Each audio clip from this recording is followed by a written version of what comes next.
So before we get started, I want to introduce Tess Vismail, who I am very excited can be joining us today. Tess is passionate about smart technology. She's always on the road educating professionals on the latest and greatest technologies, as well as practical tech solutions that can make their lives easier and more efficient. Tess is a tech evangelist with the Dahlia Plus agency. She's the chief event executioner for iSocial Execution, Inc. and speaker.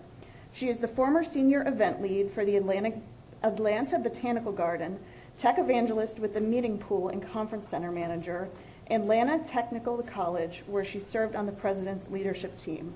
So, with no further ado, Tess, take it away. Okay. Thank you, Lindsay. Thank you. So, since I teach tech, is everyone comfortable with how you submit questions? Because I always like people to be comfortable. Yes? Anyone need any help with that at all?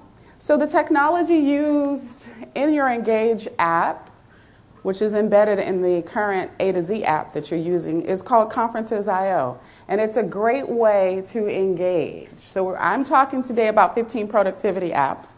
Well, this is going to be number 16, really, because, because I've utilized that technology for a long time. I will actually want to walk into a room knowledgeable as opposed to not knowledgeable. So say, for instance, if I'm working with a client, for instance, and I want to know if I'm consulting them on tech or meeting planning, whichever, I can send that link to that poll that I create for them ahead of time before I even see them. I send the link in an email. They send it out to whoever needs to participate. Their team will fill that out.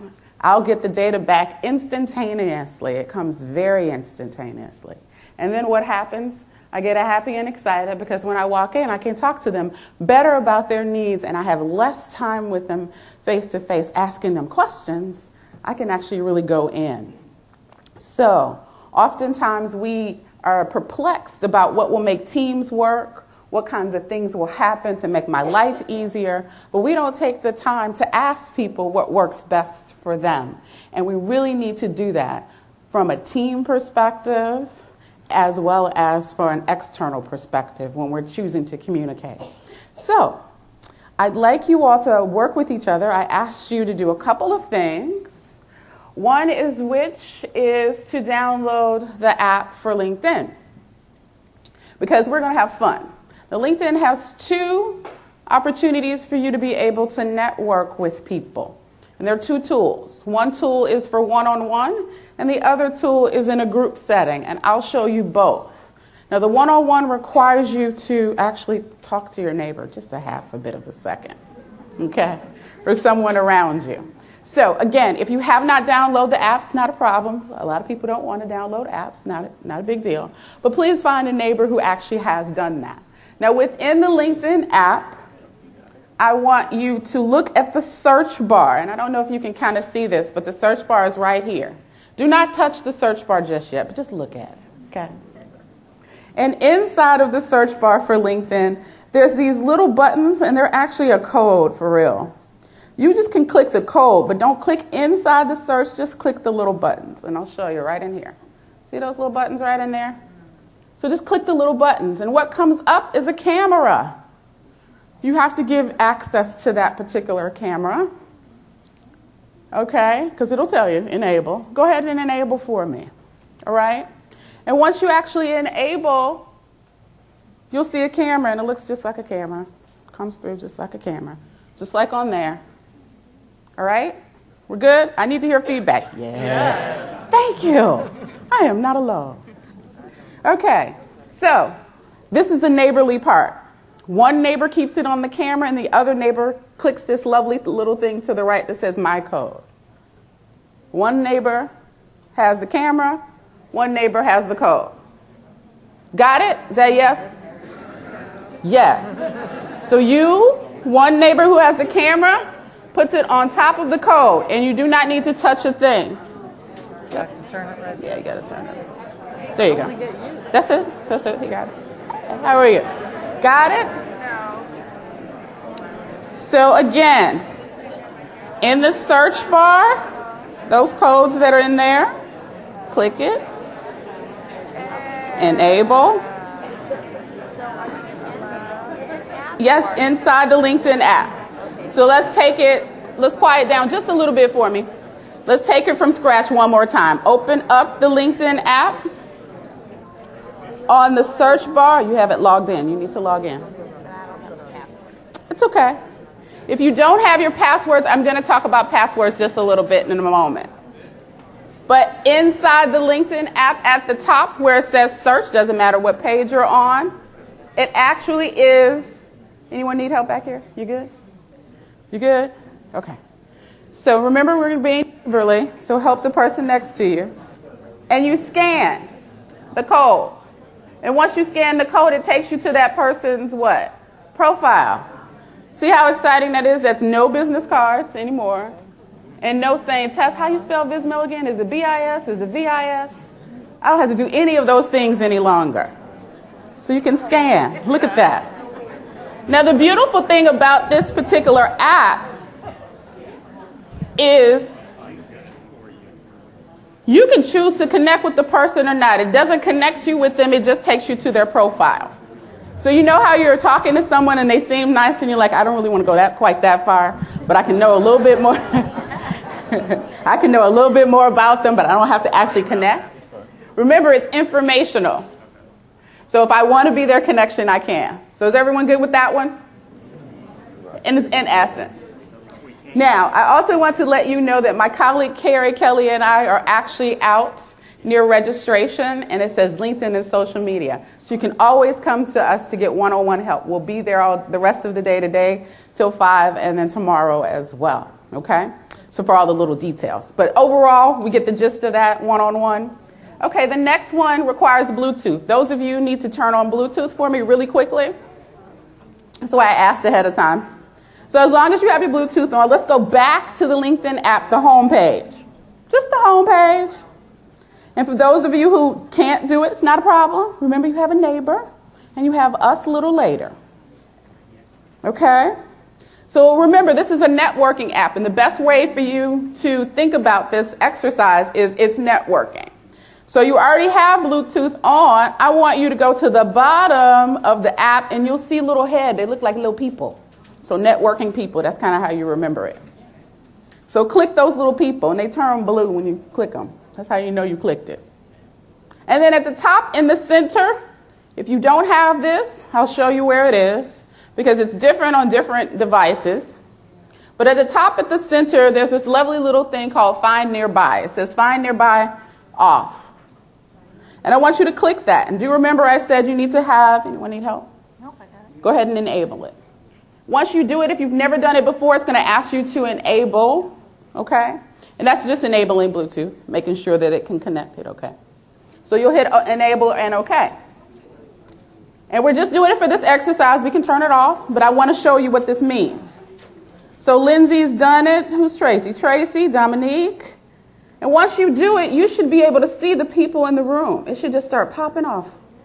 Just like that. Is that not the most exciting thing in the world? So let's do it. So you're going to go to the people at the bottom, and then at the top, Find Nearby. If you do not have Find Nearby on your phone, there should be a plus sign in the bottom right. You see a little plus sign? A lot of iPhones have it. The little yes, that's it. Just keep it right there. It's going to come up in 1 second. What I do? Yeah, that's good. Yeah. I turn that on. And you say Yeah. yes. Yeah, that's great. And then go back. Yeah, it'll come in a moment. Keeps turning it off. It should keep it on. It should be on. I'm not sure why you're in it. Good. Go back to LinkedIn. Right here. Yeah. Keeps turning it off. I don't know why. So if you're having a little issue with it, it might be. Are you in the app itself? I think it's the main screen. Something's wrong with yours. I'll show you a little bit later at the our little tech area. They've got to turn notifications on in their settings. Yeah. Does everyone have notifications on? Please tell me yes. Okay, great. So you should be able to sit there. Thank you. No worries. Real easy. Yes? No? Nobody nearby, looks quiet. It shouldn't be quiet. They should be coming into you in a second. Do you remember we have a little connectivity issues? Yeah. Just a little. So it's not quite as fast as it could possibly be. Did I say that nicely? I was trying to say it nicely. So go back, close it, and open it for me. But just so you'll see, and you'll know what it's like, just for time's sake, those people who are in the room, like Janet and Mark and Angela, I can see their profiles coming. I know it's hard to see here, but just imagine all of the profiles of those people who can and have enabled it right there. Again, the beautiful thing about this is I can see who's actually in the room, and I can click if I want to connect with them easily or what not. So it's great for meetings. It's great for team meetings to help build teams as a group. Anytime you're with external people as well. But all it does is let me see the number of people in the room at one time.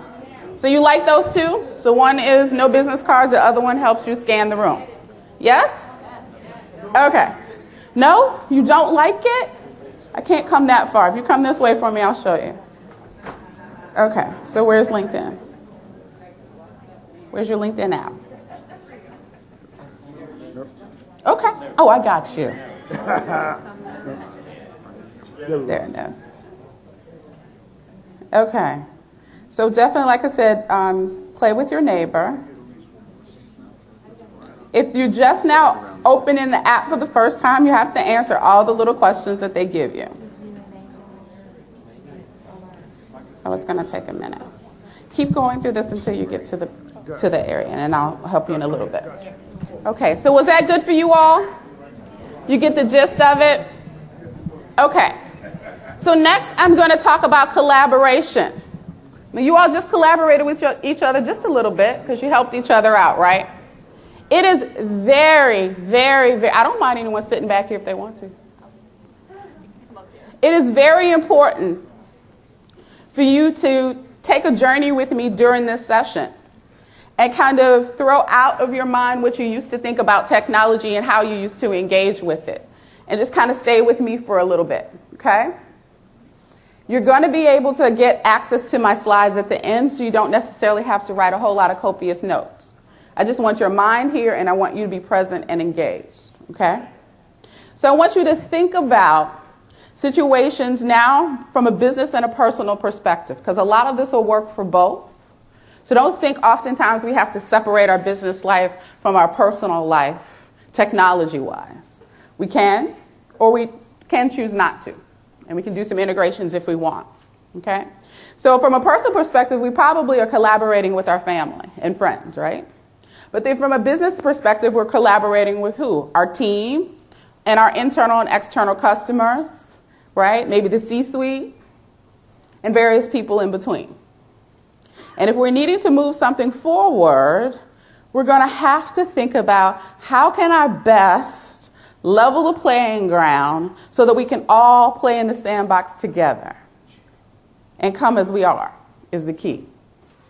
Because if I don't take into the account that I'm very visual and I like auditory, and you may like to write notes, right? And then you need to just hear it all the time. If you hear it, you got it, right? Or if I type something to you, you love to type everything out.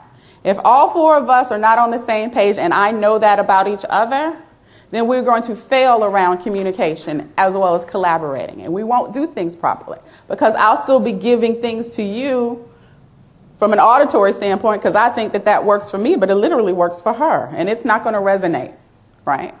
But I can do this and I can listen to someone all at the same time. And this is going to resonate more than me doing this just because of who I am, okay?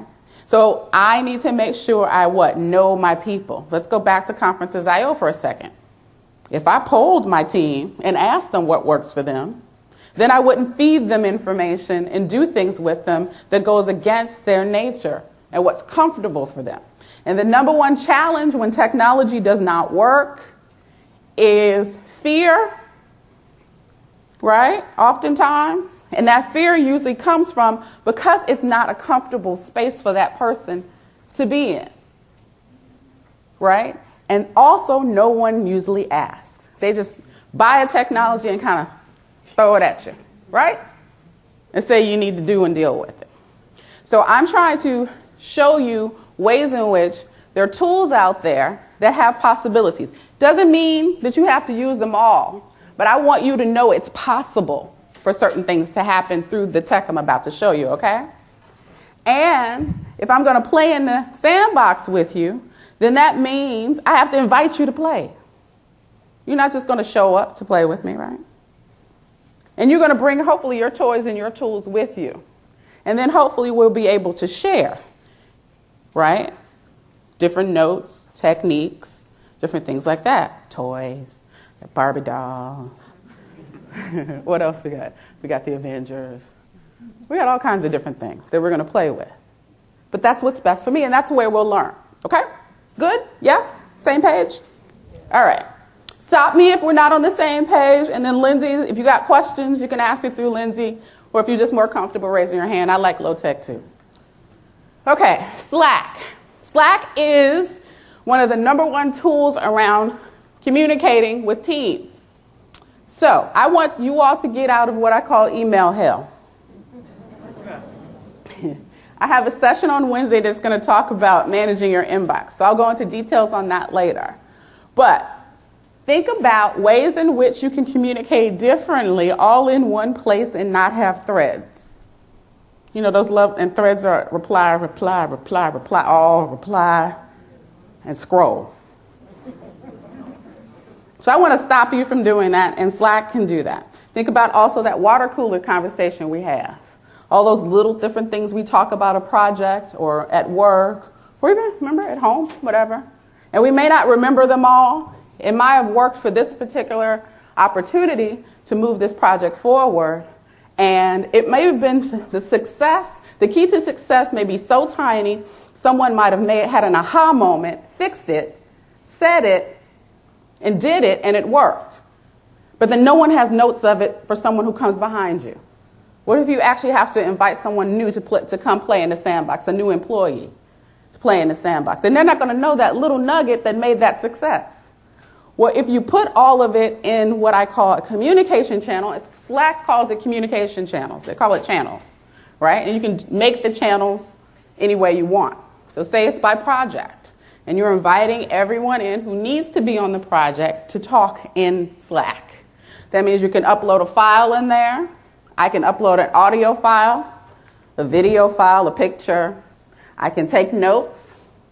We can have conversations on various different things. So that little bit of nugget of information that made it success, we could put it in there. And we have a track on that too, because it's a destination and a place to go to find all the information. And the key about that is what? I can invite the new person in, and then when he or she actually comes, they can just scroll and read the journey on how we got to the success. And they don't have to ask me any questions, because I could just give them access and they can go for it. Then they can ask questions afterwards, but they have a destination and a place on what success looked like and also how it happened and who was involved, because they can see who was invited to play. Good? Good concept-wise? Also, what Slack has is a lovely, lovely little thing called, they kind of call it different, well, in people's minds it's different things, but just think App Store, per se. This is a product that allows free integration. Free meaning free-flowing. All the things you thought you could do in one place, you can with Slack, per se, because entities like Google, a lot of the CRM systems you may be using currently, maybe some of the accounting systems and auditing systems you've been using, can integrate with Slack. And it's just an app store you go through. Slack has a regular subscription, and it also has an enterprise level. And most of the apps that I'm showing you today do as well. Enterprise as well as regular, what I call regular consumer, right? And then like laws around HIPAA and different types of things, PIC, those kinds of things come into play as well. But if an entity, a app or system does what it says it does well, that's their bread and butter. And if Slack doesn't do it and it's the tool to communicate, they need to be able to integrate and play with each other so that way the flow of information can be as seamless as possible. And rule of thumb with technology is there is no technology on the planet that's perfect or accurate. And if someone says it is, they didn't tell you the truth. I'm so sorry. Because things change, variables change, and nothing is perfect. And I think what we seek to do is we have been in a work environment that says we need to be accurate and perfect all the time when technology is not like that, and then we get frustrated. Okay? So if you kind of sit in that window and seat, you might be a little bit better around it. How many people in here use WhatsApp currently? Wonderful. I love it. It's one of my favorite tools in the world. It is. I can talk, right, and communicate with people internationally, all free. That's usually what most people use it for their family and friends or when they're traveling. It is a communication tool. Think, those of you who don't know about WhatsApp, think about how your text messages work, but it moves faster than a text message. It's complimentary. Text messages are too, but it's complimentary, and I can use it no matter what's happening in the world, no matter where I am. I can do video in it. I can create an audio file so I can talk into it. I love doing that because I said I'm audio, right? I can type if I want to. You can do what? Audio to text in it if you want to, right? Say it again. You can make phone calls with it, absolutely. You can do complimentary phone calls. What else? You can send documents. That's a great thing. So not only can I upload a picture, I can send a document through WhatsApp. 2. Large files too, as she says. I can drop pins and locations as to where I am within WhatsApp. Anything else I can do? There's a business form of WhatsApp as well. I don't know if you all know that, where you can collaborate with people in the same way, built on the same system. And those messages are encrypted from end to end as well. So think about that. Think about this as a tool that may help you better do what you normally do. And you can create a sandbox in it. So you can create groups. So you can communicate individually or as a group. And name the group. Put a lovely little cover shot on it if you want to. And keep moving. So think about ways you can do that personally as well as professionally. And it's all what? Free. I love that. Thank you. Free. Yes. Oh, one thing that I use WhatsApp for is I download it on my desktop. So I'm never without WhatsApp. A lot of people only use it on their mobile device, but actually check out using it on your desktop. It makes you that much more organized. So I get notifications around it, and instead of having to go find my phone and reply, I could just reply really quick right here. Okay? Monday.com. So what Monday.com does, it is an app, and I'm sorry, I moved the podium as much as I can so you all can see. Monday.com does is it creates a situation that what most tech should be doing now is it creates a dashboard for you, and it lets you look at some of the high-level data that goes on in various different applications all in one spot. I know that's a lot, but I can look at a timeline, for instance, right? If I wanted to create a roadmap in a project management tool, right? A couple of different tools that I'm working with, it'll brings that data and information all in one place. So it's easier for me to work with. And I can have that app on my phone. I can have that app on my desktop as well. And you kind of want to think about how do we streamline processes in a way in which I'm not going into several different systems. I'm looking at systems all in one place, for instance. And again, remember, we're massaging the concepts around this. So it's not about you saying, oh, I work for the government and they're not going to let me do that. No, I work for the government. They have a system. Have I talked to the IT department about creating a dashboard for me? Because I know this system does it like this and it makes it easier. How can we make what we're doing currently easier? You see? Yes? Do you know if this syncs with Microsoft Project? Yes, it does. It does work with it. I cannot tell you how seamless, but I can tell you yes. And Microsoft Project is good. Most of you all know Microsoft Project, but Microsoft actually has a new product that I like much better than Microsoft Project, which is Teams. And it's it's already built into the Office suite. For those of you who are already in Office suite, take some time with technology to play. Play either individually at a team meeting. Say, you know what?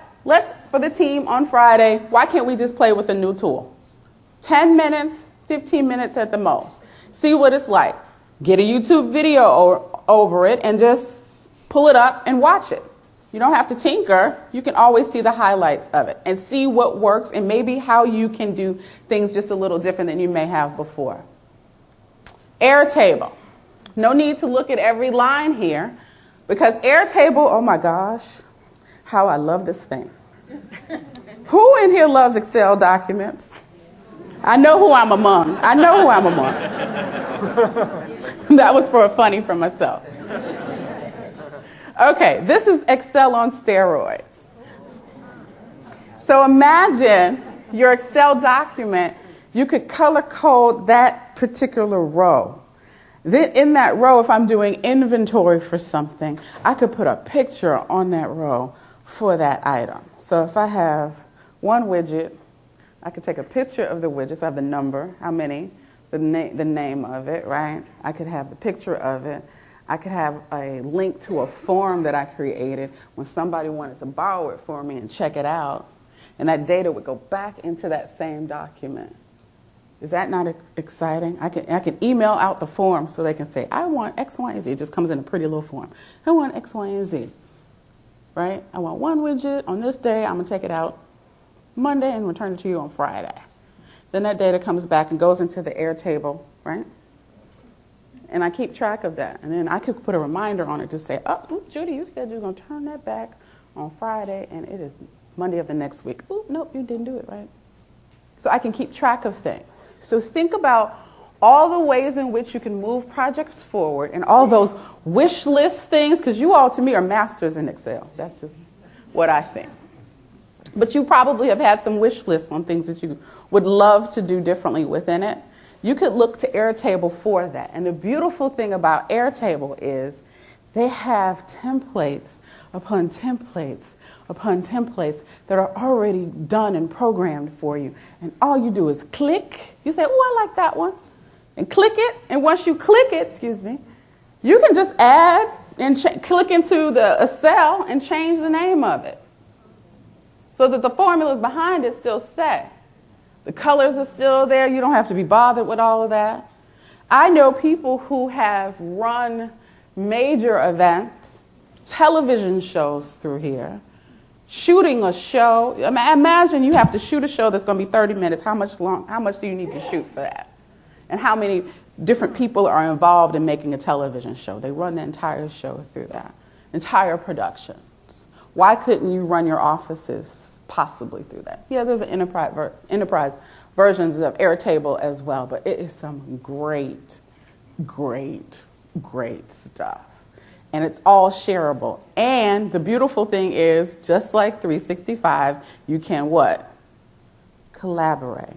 So I invite someone into the doc, they look at the doc, and I don't do the number one sin in the world.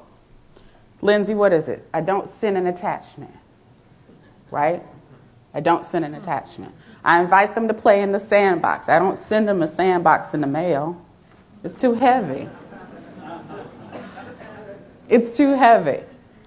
And any changes that are in there, you can keep track of what the changes are in the versions. Yes? Does it link to your phone and computer? Absolutely. She said, does it link to the phone and the computer? Yes. So here, it's Apple phone, Android phone, Microsoft phone, for those of you who have one, which is wild. But nonetheless, if you have a Surface, yes, you can access it as well as the desktop. It's a beautiful thing. And again, go play, because it's tons and tons of templates in there to work with. So that's Airtable. Any questions, my love? We do have a couple of Okay, questions. go ahead. Let me go ahead. Absolutely. You can throw them in at any time. Okay. So one question that seems to be posed in a couple of different ways is regarding the security of some of these apps. A lot of the people in the audience work for government agencies. Yeah. And so obviously their use of apps needs to be cleared. Do you know anything about the clearance of apps, or can you speak to the security of them? Absolutely, I sure can. So there is a nice laundry list, which actually I will do for you, I'll put it in my, at the end, I'll put it in the deck so that by the time you get the deck, you have it. A laundry list of HIPAA compliant apps. And a lot of these are actually on them, okay? And you all know what goes into HIPAA compliancy on that. And again, that's why I mentioned that there are enterprise versions to the apps as well, okay? So people think of Google in one sense and say, oh, that's Google, it's not safe. But there are certain aspects of Google, Google Drive and the like, that are HIPAA compliant. Box is HIPAA compliant when it comes to storing documents. Has been and always has been. Dropbox eventually moved over that way. So yes, there are versions of these services, SaaS, that's software as a service, that are compliant and quote unquote safe. And I just want to take a caveat to this. I know I'm going to get into it a little later, but I think I talked about this yesterday with someone here. You have to protect yourself as much as it will allow you to sleep at night. And I know for a fact the industry that you're in, very aware of it, right? So then that means you all should know people can get you. If they want you, they're going to get you. So whatever's going to take that nervousness and that fear away from you, do it. But do not fool yourself into thinking that whatever you did is Fort Knox, because Fort Knox doesn't exist. It just doesn't. You just kind of like delaying the time if they're going after you. And if you make it more and more difficult for them to get it, then fine. And they may get tired and stop. But I don't like when people live in a state of fear around technology as if technology is going to go away, because it's not. Or live in a state of fear as if they're doing something that's going to prevent completely someone from attacking them. Okay? So I try to take the fear away for a bit and just say, you know, things can happen and could happen. All right? Good? Good, good? All right. Okay. Yes. And then one more before we move on to the next question. What's your thoughts on Slack versus Microsoft Teams? Okay, so they asked about my thoughts on Slack versus Microsoft Teams. They are similar and different in the sense where Microsoft Teams is more complete project management, where I can create tasks within it. It integrates beautifully with, of course, all the Microsoft products.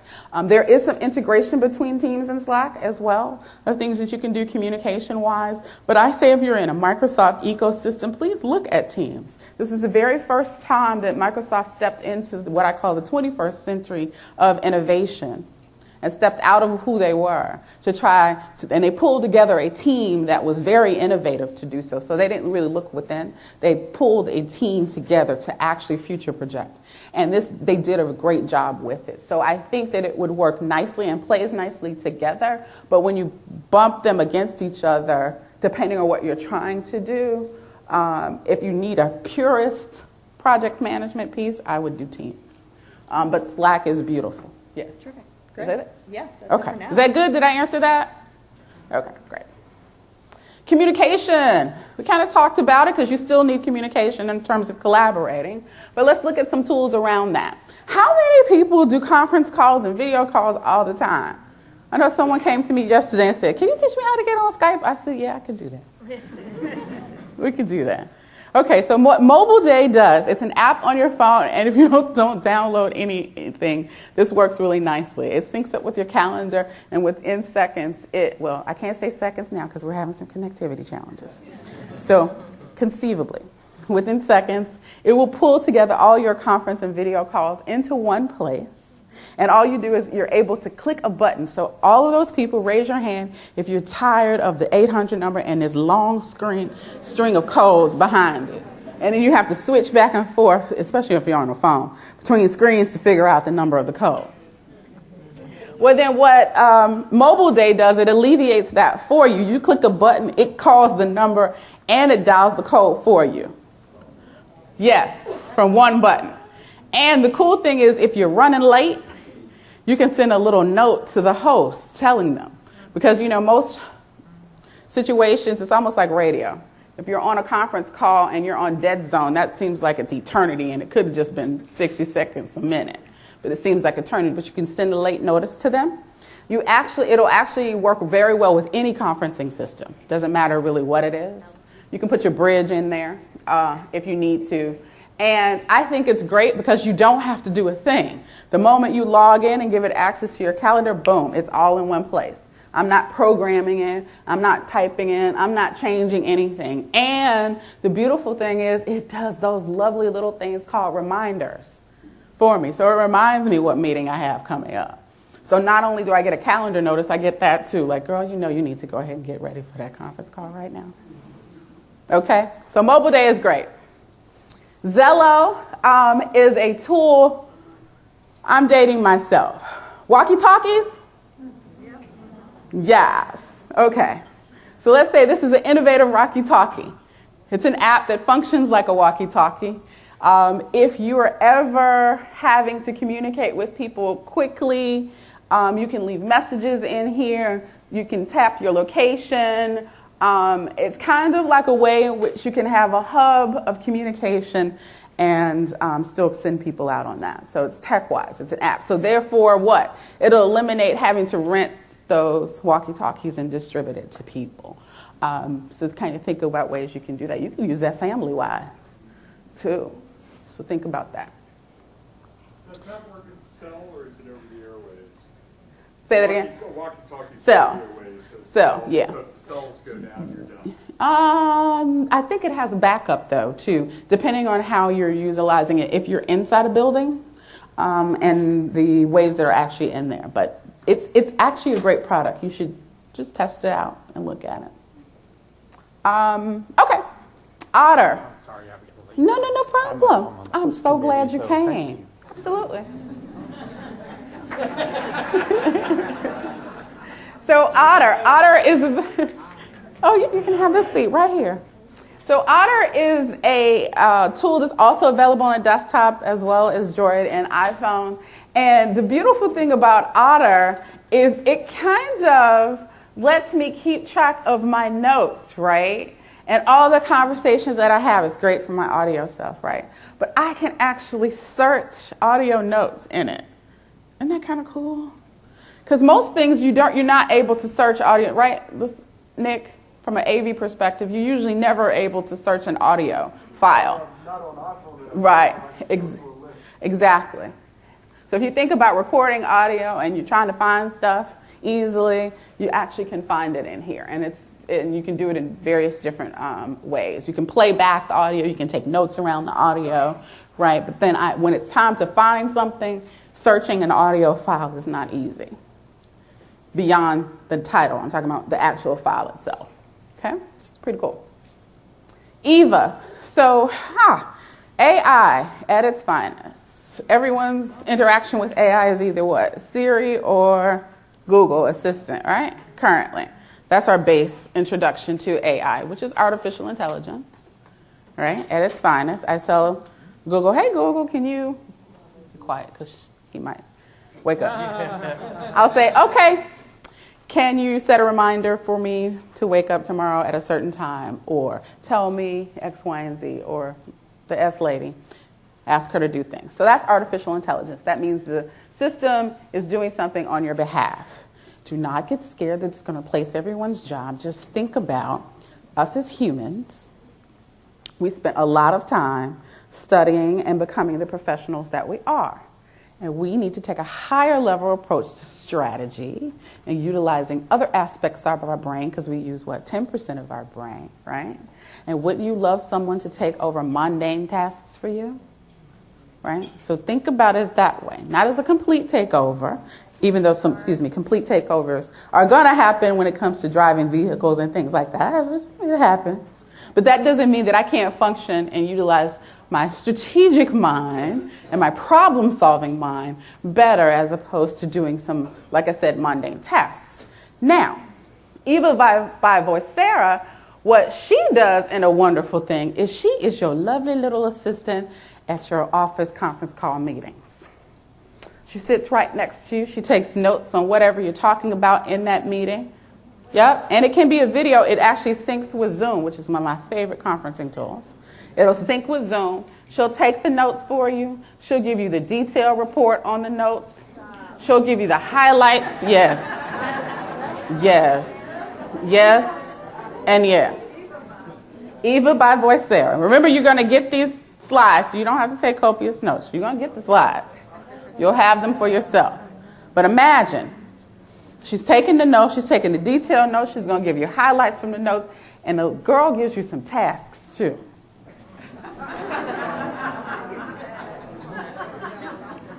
Right, and depending on the level of the system that you have, because remember there are freemiums in the world, but you get what you pay for with freemiums, right? Because you can only do things to an extent, to a point, and then you'll have to pay for systems. That's just how it is, and that's how people stay in business. So don't get all caught up with something needs to be free all the time. But then she can send the tasks out too if you wanted to. But isn't that nice? You could get a nice little transcript from a meeting. Yes. Oh, yes, you can edit anything that you want to. Absolutely. You have access to it. But she captures it for you. Yes. Voicera. Voicera. Yeah, and her name is Eva. Yeah. Okay, perfect. All right, so yes.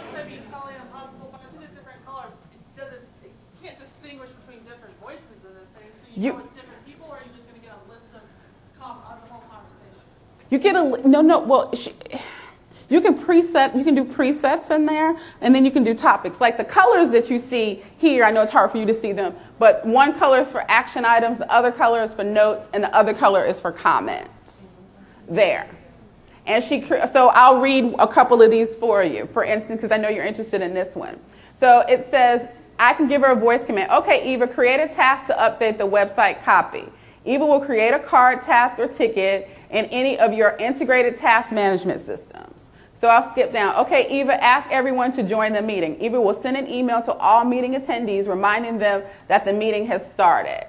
Okay, Eva, share contact info. Eva will send an email with the contact info for meeting attendees. Okay, Eva, schedule a follow-up meeting. Eva will schedule an event that duplicates the current meeting and the attendee and the meeting link. So you have to give the commands to her to do X, Y, and Z. But on the record part around the meeting, that's taking meeting notes. So it's a little different. Okay, so I know I don't have much left, but Grammarly is a fabulous thing. Those who don't have it, pay for the thing, because it doesn't really cost much. Just pay for it out. It doesn't cost much annually. But not only does it sit on my desktop, I have it on my phone as well. And it doesn't just spell check for me, but it talks about grammar, and I can customize it, whether I'm having I'm typing a business email, or if I'm having a casual conversation, and my voice inflections as a result of that. So there's all kind of customized things I can do within Grammarly. And there's a desktop version of that.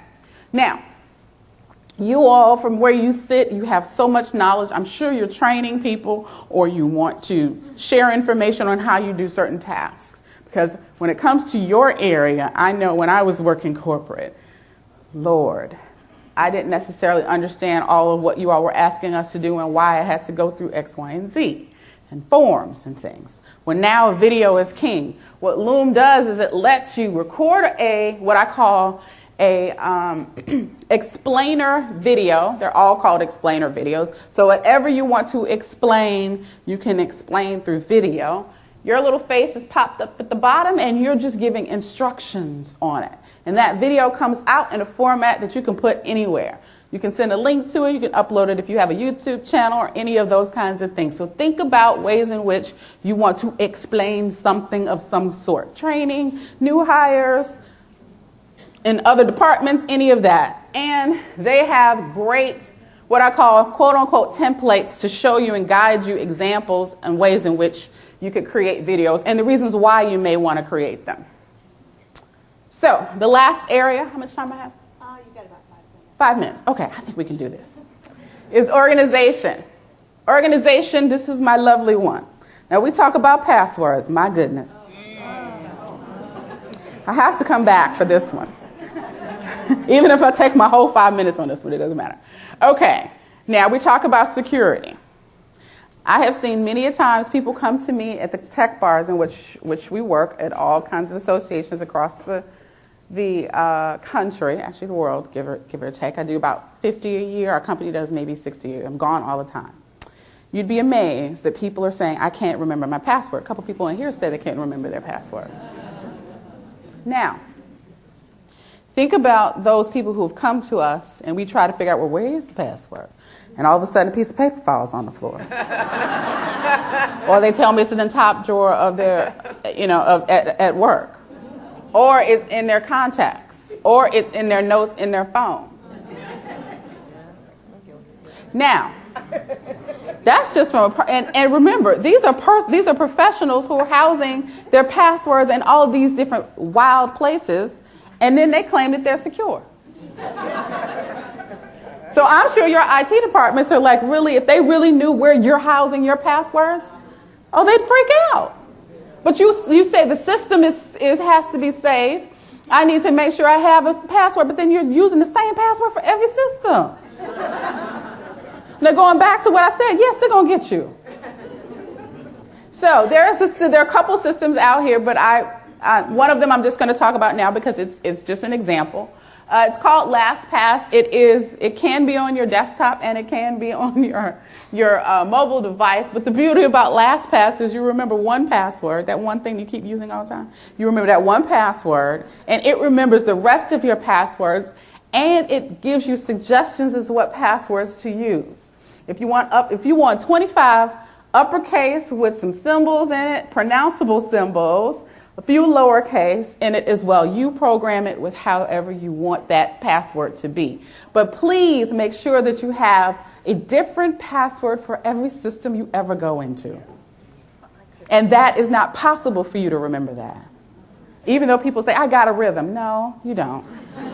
Because a hacker can figure out that rhythm. Because you put some logic into it.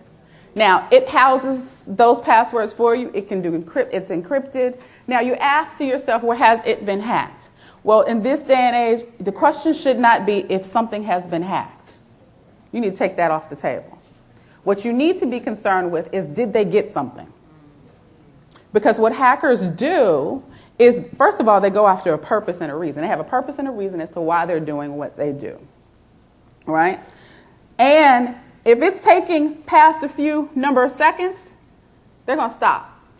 So as you're making it difficult for them to get to the layer where the data actually lives, LastPass switches it and moves to someplace else. It moves it and continues to move it to someplace else.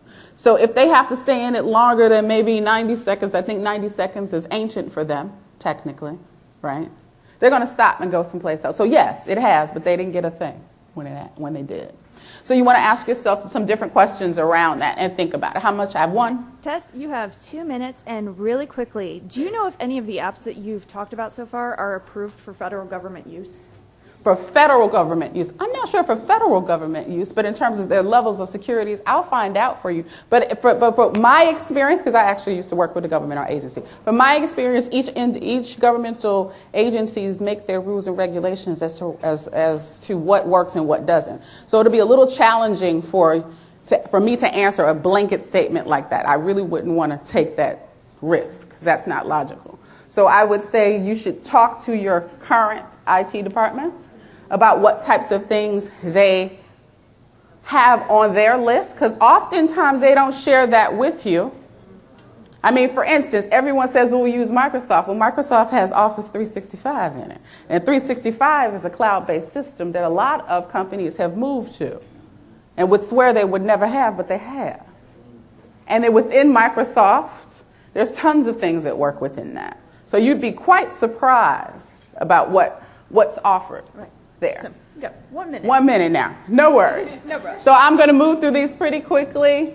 One is Office Lens, which is a Microsoft product that lets you take pictures of different objects and receipts and things like that, and it readjusts for you, so it's scannable and workable. The next one is ScanBot, lets you scan documents into a system electronically, so that way you're not using that lovely thing called a fax anymore.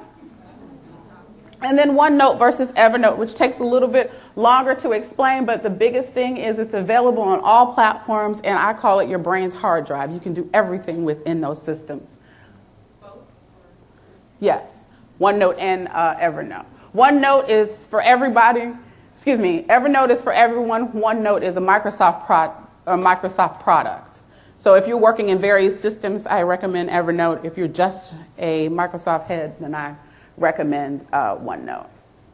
And then there's Google Photos, which is phenomenal, whatever platform you're on. If you always have storage issues, come see me and I'll show you how Google Photos will make your life better. And if this, then that, just think about recipes that you can create, tasks for mundane tasks that will work in the background, and you will be able to make systems talk to each other that don't normally talk to each other. And shortcuts by iPhone, they're there. QR code scanning, which is on your device built in currently. And then I had some tips and tricks around audio files and on that side. And then there's some things for road warriors, but most importantly is this one. So I want you all to take a picture. I'm going to leave this up on my screen. Number 1, was this good for you? Yes. Did you like this? Yes. So you can take a picture, you can get access to it, but also Lindsay will have it and Jerome will have it in case they need to send it out for you. But it is my hope that this was a great session, and I will see you later. Again, we are available right next to registration to see you. Have a great day.